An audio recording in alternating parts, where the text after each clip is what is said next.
Hey guys, I'm Tim from Game Twaddle, and with me today is Bob, and we're here to talk to you about a Game of Thrones Catan, the Brotherhood of the Watch.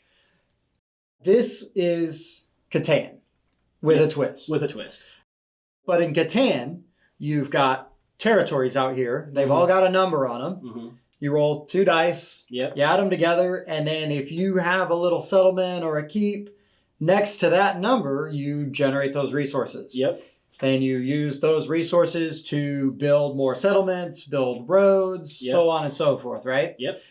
Catan is evergreen game, right? It's been around. People know it. It is also pretty entry level, I think. I mean, I would think so. You can get anybody to play Catan. It's pretty easy to understand. Now, it can be hard to win. Yes. You can know how to play and still always lose. It's not hard to learn. It's not hard to get going. So what we're doing in this one is we are defending the gift, which is sort of like the northernmost part of Westeros, from the wildlings that are beyond the wall. And there's still monsters and, ogres giants and trolls and giants that still live up north of the wall. Where south of the wall, it's very much like medieval society. And one of the things you do is we've got some guys on the wall. You're placing guys on the wall to defend it. You're building keeps and settlements down here, which is very much like regular Catan. That's all. Functions the same way. It's all the same. Really, the only new mechanic is you've got this sort of up here. External threat, kind of. And it could potentially speed up the game. As it adds pressure, right? Because as you build things, more wildlings are going to start coming out, and they're going to start running at the wall. And you get points for putting guys up on the wall. Which is good, too, because then you can't just leave people to that. Just let them die. Well, you get points for putting your own guys up there. Right, so it does benefit you. But really, essentially, this is Catan with a little more crunch. Yeah, a little bit. Sure. A little bit more flavor. So today we're going to break it down in a couple of categories, and we're going to rate them 1 to 5. So our first category I like to do is accessibility. So how accessible did you find Game of Thrones Catan? I think it's pretty accessible. I mean, it's a little bit more on the price point because you do get some extra minis and some extra bits with it as opposed to the normal standard little wooden bits you get with a standard Catan. Sure. So accessibility-wise, for me, I don't know why, but I was thinking about this game, and when I was writing my notes, I wrote a 3. And I think because some people are just turned off by Catan, experienced gamers, right? It's Catan. It's been around forever. Right. And you get an eye roll, right? Like, oh, Catan, whatever. And it's like, really, Catan is still a good game. Like, I do like to play Catan occasionally still. It's still a really good game. With Catan, this beefs it up. This makes it... a little bit more to it. Right, but by doing that, it does make it a little less accessible to like a casual gamer. Sure. Because you are having someone now have to deal with these parts up here and also manage your settlements and how you're placing everything down here. So I think that's overall at the end of the day why I came down to like a 3, where I would put Catan at a 4, mostly because of people's bias towards Catan.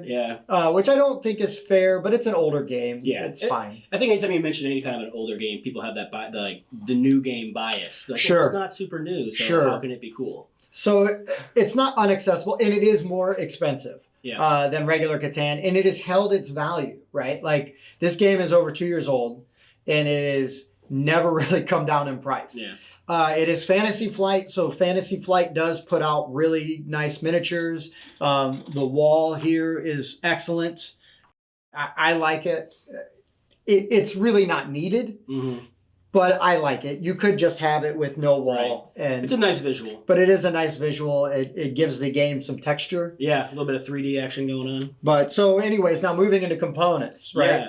So components, I gave it a 4. And I gave it a 4 because I don't love the artwork on the front of the box. I don't know why. It's just my own personal taste. I do really like the artwork on the cards. So you have these character cards that give you an extra ability. And then you have to if you use them, you have the option of trading without, or you can use it one more time and then you have to trade it and get a new ability. But I really like the artwork. I really like the upgraded bits, right? I like how the keeps look and the settlements look and the roads look really neat. I mean, Catan's serviceable with the wooden blocks. Little piece of wood. Sure, but yeah, there's a much nicer representation of what it actually is supposed to be. Right, Yeah. right. So and the addition of the Men of the Night Watch, I think, is a really great catch-up mechanic. yes, As we were playing the game the other day, I was starting to win, and but they were able to get these different Men of the Night's Watch that help them get resources they can't get, move their roads around to help them steal longest road, move the wildlings off your territory to help gain your resources back, things like that, and they really do help, because that's one thing I think a lot of games lack in is some sort of a catch-up mechanic where sure the main point is to not fall behind, right, but having some kind of mechanic in case you make a mistake early on to help you catch up is super helpful. right, right. So components wise, I gave this a 4. They're very But, solid. yes.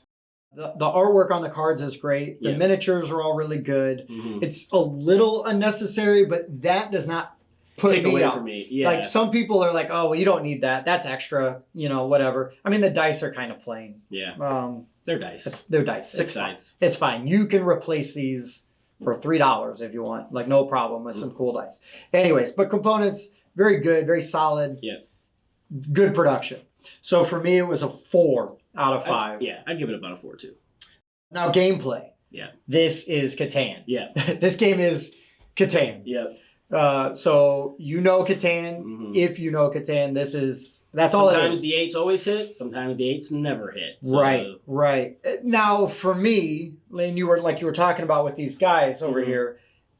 I really like that. Yeah. Like this kind of breathes some new life Yeah. into Catan for me. Yeah. Like there's enough new stuff and interesting aspects added to the game where for me, like this makes me want to play Catan more. But it makes me want to play this Catan. Yeah. Right. Like if you're going to play a Catan, it's like, well, there's regular Catan, or you could do some Catan with the Brothers of the Watch. And that's a little bit more entertaining. Right. So, for me, gameplay is a very solid 4. Like it doesn't do anything too new to like reinvent Catan. So that's why it's not a 5, maybe. But man, it really Upgrades Catan a nice step.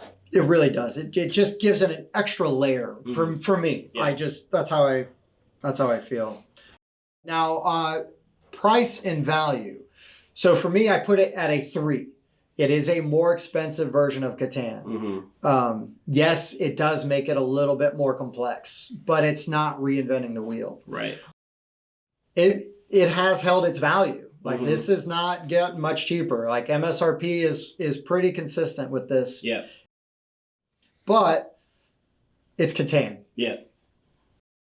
I mean, so if you like Catan, great. If you really hate Catan, just stay away. Yeah. Even if you love Game of Thrones. Yeah. Not enough Game of Thrones to not make it Catan. Right. But I like Game of Thrones and I like Catan. So worth playing it. It's worth playing.